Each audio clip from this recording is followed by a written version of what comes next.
Guys মই ৰঞ্জন আছে মোৰ ইউটিউব চেনেললৈ আপোনালোক সকলোকে স্বাগতম জনাইছোঁ। দেখিছে পূৰা গামোচা লগাই লৈছোঁ আৰু ধুতিও লগাই লৈছোঁ। যাওঁ মইনাপ্ৰিয়া নামঘৰৰ পৰা আহোঁগৈ আৰু ঢেকীয়াখোৱা বৰনামঘৰৰ পৰা আহোঁগৈ।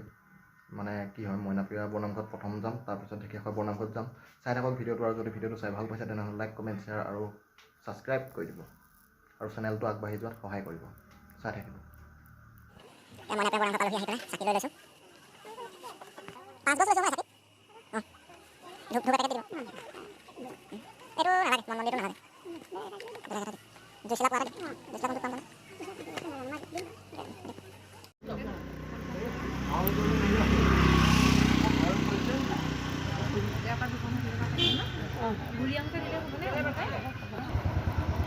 এয়া আহি আমি মইনাপ্ৰিয়া বৰনামঘৰৰ গেট পাইছোঁহি। এয়া চাওক মইনাপ্ৰিয়া বৰনামঘৰ। ওম নমো ভগৱতে কৃষ্ণ। সোমাই গৈছোঁ এয়া ভিতৰলৈ।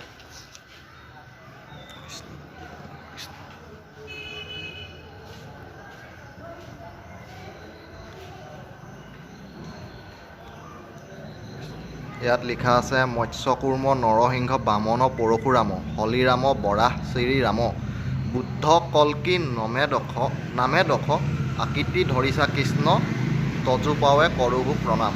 জয় গুৰু শংকৰ। এফালে চাকি জ্বলোৱা চাই গৈ আছোঁ আমি।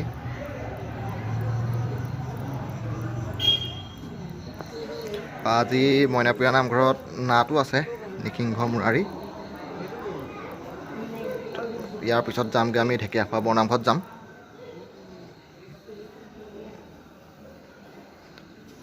আশীৰ্বাদ কৰিব আপোনালোকে যাতে মোৰ ইউটিউব চেনেলটো সোনকালে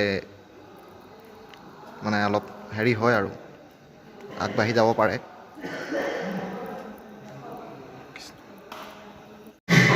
আজি ঢেকীয়াখোৱা বৰনামঘৰত ঢেকীয়াখোৱা বৰনামঘৰ নহয়, মইনাপ্ৰিয়া বৰনামঘৰত ইয়াত এইফালে ভাওনা সবাহো আছে, এইফালে গায়ন বায়ন, এইফালে খোল গায়ন বায়নৰ প্ৰদৰ্শন হৈ আছে, দেখাই আছোঁ। এয়া চাওক, মই ভিতৰলৈ যাম, দেখামগৈ।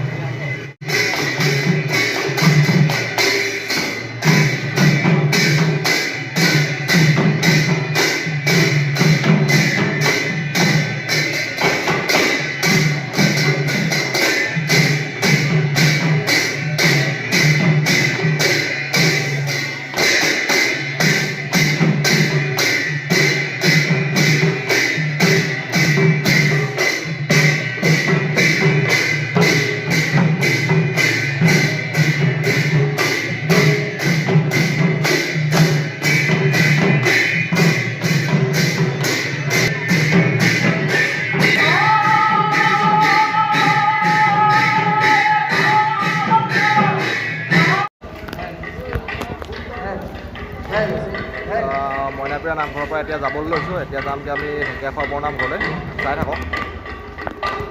এয়া আহি আমি পালোহি মহাপুৰুষ শ্ৰী শ্ৰী মাধৱদেৱ স্থাপিত ঢেকীয়াখোৱা বৰনামঘৰ। 1450 চনত স্থাপিত হৈছিলে। এইখন গেট মাৰি দিলে। এইফালে মাহঁত গৈছে চাকি তাকি ল'বলৈ। আমি ধুনীয়াকৈ ইয়াতে চাকি দিম আৰু এতিয়া ঘৰলৈ যামগৈ। ইয়াৰ পিছত মই ঢেকীয়াখোৱা বৰনামঘৰৰ পৰিৱেশটো দেখাই দিছোঁ।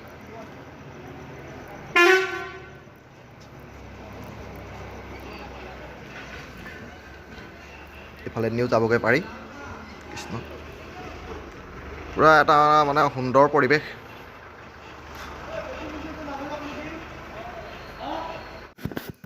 এয়া নামঘৰৰ পৰিৱেশ দেখাই দিছোঁ, কি ধুনীয়া।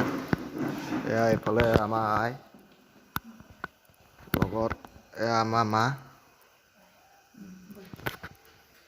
তাৰপৰা এয়া আই ভনীয়েক মানে মাহী, আৰু এয়া ভাইটি। নামঘৰ বন্ধ হ'ল বাৰু। গছজোপা চাওক কি ধুনীয়া, লাইট দি পেলাই কৰি থৈছে। ইয়াতে হেৰি হয়, ৰাস ইয়াতে পাতে। আৰু ঢেকীয়াখোৱা আপোনাৰ এতিয়া হেৰি দিনত ভাদ মাহত ইয়াত মানে চাকি দিবলৈ আপোনালোকে ঠাই নাপায়। এইবোৰ পূৰা ফুল হৈ থাকে একদম চাকি। এখন এম্বুলেঞ্চ।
বিশেষকৈ ভাদ মাহটো ৰিকমেণ্ড কৰিছোঁ মানে কিয় সেইটোৱে পবিত্ৰ মাহ আৰু গুৰুজনৰো জন্ম তিথি মৃত্যু তিথি হয় আহিব সেইকাৰণে এয়াই হৈ গ'ল মাধৱদেৱে যিভাগ মুহাত ভৰি ধুইছিলে শ্ৰী শ্ৰী মাধৱদেৱে 1450 শকত দিহা নদীৰ কাষত মানে এই মুহাভাগতে ভৰি ধুইছিলে এইভাগ এনেকৈ ধুনীয়াকৈ এতিয়া সংৰক্ষণ কৰি থোৱা হৈছে গামোচা দি পেলাই থৈ দিয়া হৈছে আজিৰ ভিডিঅ'টো ঢেকীয়াখোৱা বৰনামঘৰৰ পৰা সমাপ্ত কৰিছোঁ আৰু যদি ভিডিঅ'টো চাই ভাল পালে তেনেহ'লে লাইক কমেণ্ট শ্বেয়াৰ আৰু ছাবস্ক্ৰাইব কৰি দিব আৰু কাষতে থকা বেল আইকনটো বজাই দিব আৰু মোক অলপ আগবাঢ়ি যোৱাত সহায় কৰিব থেংক ইউ ঢেকীয়াখোৱা বৰনামঘৰত আহি আমাৰ মৰমৰ বন্ধু অমৰক লগ পালোঁ স্কুলীয়া দিনৰ বন্ধু অমৰৰ এডোখৰতে দোকান আছে তাৰ ঢেকীয়াখোৱা বৰনামঘৰলৈ যদি আহে অমৰৰ দোকানত এপাক মাৰি যাব আৰু ক'ব যে ৰঞ্জনৰ ভিডিঅ' চাই পেলাই আহিছোঁ তেতিয়া অকণমান কমাই দিব অমৰে নাই কি কোৱা অমৰ ডিছকাউণ্ট দিম এইবোৰ লওক ভাল নাপাওঁ